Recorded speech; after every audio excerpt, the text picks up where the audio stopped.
Assalamualaikum warahmatullahi wabarakatuh. Untuk materi minggu ini adalah pengaruh kerjasama bidang ekonomi, sosial, politik, budaya, dan pendidikan terhadap kehidupan di ASEAN. Yang pertama, pengaruh perubahan ruang dan interaksi antar ruang terhadap keberlangsungan kehidupan ekonomi di negara-negara ASEAN. Para pemimpin ASEAN sepakat untuk membentuk sebuah pasar tunggal di kawasan Asia Tenggara pada akhir 2015. Pasar tersebut dinamakan MEA atau Masyarakat Ekonomi ASEAN. Tujuannya adalah agar daya saing ASEAN meningkat serta bisa menyaingi Tiongkok dan India untuk menarik investasi asing. Penanaman modal asing di wilayah ini sangat dibutuhkan untuk memperluas lapangan pekerjaan dan meningkatkan kesejahteraan masyarakat. MEA membuka peluang satu negara menjual barang dan jasa dengan mudah ke negara-negara anggota di ASEAN. Selain itu, akan dibentuk juga pasar tenaga kerja profesional seperti dokter, ahli keteknikan, guru, akuntan, dan lain-lain. Bentuk interaksi ini akan membuka peluang tenaga kerja asing untuk mengisi berbagai jabatan serta profesi di Indonesia yang tertutup atau kekurangan sumber daya manusia. Kondisi ini menuntut semua penduduk di Asia Tenggara dapat bersaing untuk menjadi tenaga kerja di negara-negara ASEAN. MEA membuka pasar dan lapangan pekerjaan yang semakin bersaing sehingga berpengaruh terhadap penyiapan sumber daya manusia. Pendidikan yang berkualitas menjadi modal persaingan dalam menghasilkan lulusan yang mempunyai pengetahuan, sikap, dan keterampilan yang terbuka berpikiran global. Oleh karena itu, kakak-kakak harus dapat mengenyam pendidikan sebaik mungkin agar dapat bersaing dengan penduduk-penduduk di negara lainnya. Yang kedua, pengaruh perubahan ruang dan interaksi antar ruang terhadap keberlangsungan kehidupan sosial di negara-negara ASEAN. Kondisi sosial sangatlah dinamis. Kondisi dan status sosial masyarakat Asia Tenggara yang berbeda dan hidup berdampingan terkadang memunculkan pertentangan karena perbedaan kepentingan. Masalah-masalah kemanusiaan banyak terjadi akibat interaksi sosial yang masih dipengaruhi sekat-sekat kepentingan. Sebagai contoh, pada tahun 2015, ribuan pengungsi warga Myanmar membanjiri negara-negara tetangga seperti Malaysia, Thailand, dan juga Indonesia dengan menggunakan perahu. Pengungsi tersebut dikenal sebagai manusia perahu. ASEAN menghimbau negara-negara anggotanya agar dapat menerima untuk sementara para manusia perahu tersebut atas pertimbangan kemanusiaan.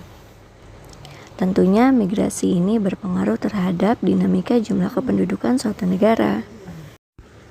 Lalu yang ketiga, pengaruh perubahan ruang dan interaksi antar ruang terhadap keberlangsungan kehidupan budaya di negara-negara ASEAN. Kebudayaan merupakan salah satu di antara 3 pilar utama di ASEAN dalam proses mengarah ke tujuan membangun komunitas pada tahun 2015. Pada konferensi ke-6 Menteri Kebudayaan dan Kesenian ASEAN di kota Hue, Vietnam dengan tema meningkatkan peranan kebudayaan terhadap perkembangan yang berkesinambungan dari komunitas ASEAN. Ini menegaskan bahwa tekad semua negara ASEAN tentang satu komunitas bersama, visi bersama, dan jati diri bersama. Beberapa aktivitas yang dilakukan sebagai dampak pengaruh perubahan komitmen kebudayaan ASEAN adalah yang pertama, Festival Budaya ASEAN. Festival Budaya ASEAN pada tahun 2013 digelar di kota Purwakarta, Jawa Barat, yang dihadiri oleh 9 negara-negara di ASEAN. Festival ini merupakan ajang memperkenalkan kebudayaan kota dan Kabupaten Purwakarta di masyarakat ASEAN. Juga merupakan ajang mempertautkan dan memperkenalkan kebudayaan sesama negara ASEAN. Bagi Indonesia, kegiatan ini merupakan salah satu cara memperoleh devisa atau pendapatan negara dari sektor pariwisata. Tentunya bangga dong sebagai warga negara Indonesia yang memiliki banyak dan berbagai kebudayaan. Yang kedua, perkemahan budaya serumpun ASEAN. Kegiatan perkemahan ini yang memprakarsai adalah 3 negara, yaitu Indonesia, Malaysia, dan juga Brunei. Tujuannya adalah menanamkan dan meningkatkan pemahaman, penghayatan nilai-nilai budaya bangsa serumpun demi menciptakan ketahanan budaya. Lalu yang ketiga, ada industri musik. Musik merupakan salah satu hasil budaya. Saat ini, musik sudah menjadi salah satu cabang industri yang dapat dinikmati oleh siapapun dan dimanapun. Jenis musiknya beragam. Di Indonesia, salah satu khasnya adalah musik dangdut. Perkembangan industri musik sangatlah maju. Dilihat dari diadakannya konser, festival, dan berbagai event lain menunjukkan hal tersebut. Yang keempat, pengaruh perubahan ruang dan interaksi antar ruang terhadap keberlangsungan kehidupan politik di negara-negara ASEAN. Yang pertama, ada sengketa perbatasan wilayah. Masalah perbatasan wilayah telah menjadi persoalan di beberapa negara ASEAN, seperti kasusnya Pulau Natuna, kasus Sipadanan Ligitan, kasus Kepulauan Spratly, dan Kuil Pre-Vihear, dan Pulau Pedra Branca. Kepemilikan wilayah terkadang menimbulkan konflik antar negara, sehingga perbatasan wilayah sangat sensitif apabila terjadi sengketa. Negara-negara yang bersengketa tersebut terus mengupayakan penyelesaian melalui cara diplomasi. Yang kedua, pekerja migran. Pesatnya laju globalisasi meningkatkan jumlah pekerja migran dari berbagai negara. Banyaknya pekerja migran ini memerlukan aturan perlindungan hak dan kewajiban yang selayaknya disepakati oleh negara-negara asal dan juga negara-negara tujuan. Beberapa kasus pekerja migran yang menjadi perhatian negara ASEAN adalah biaya yang murah dan perdagangan pekerja rumah tangga migran.